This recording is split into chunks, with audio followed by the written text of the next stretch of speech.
সরকার থেকে শুরু করে আনুষকে তারা ছাদ থেকে ফেলে হত্যা করলো, শিকারী বড় আদিবাসী সমাজের ছেলেকে আফগানি দপ্তর তুলে নিয়ে গিয়েছিল, 3 দিন পরে তার লাশ রয়েছে, সে পুলিশ সরকার তার সাথে অপকর্ম করলো, অন্যায় করলো তাদেরকে।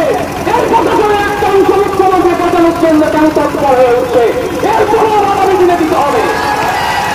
আমরা শান্তিপূর্ণ আন্দোলনের পক্ষে, গণতান্ত্রিক ও বৌদ্ধিক আন্দোলনের পক্ষে, বিচার ব্যবস্থার প্রতি সম্মান রাখি।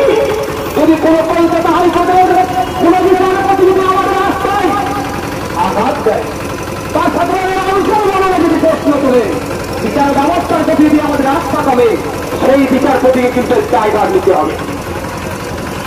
আমরা রাস্তা লিখেছিলাম রাখবো, কিন্তু দুর্ভাগ্যের বিষয় আমরা একের পর এক ঘটনা ঘটে যাচ্ছে, সেইগুলোকে ধামাচাপা দেওয়ার জন্য প্রশাসন এবং সরকার তৎপরতা দেখাচ্ছে। আমরা ভুলে যাচ্ছি না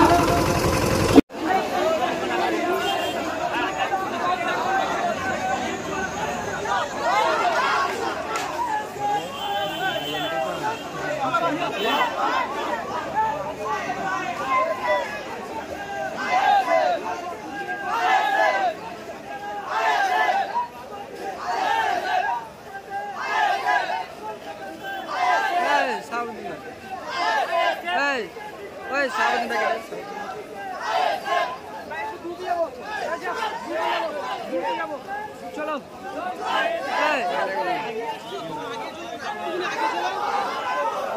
একটু আগে চলো তুলবে যা তুলবে চলো আগে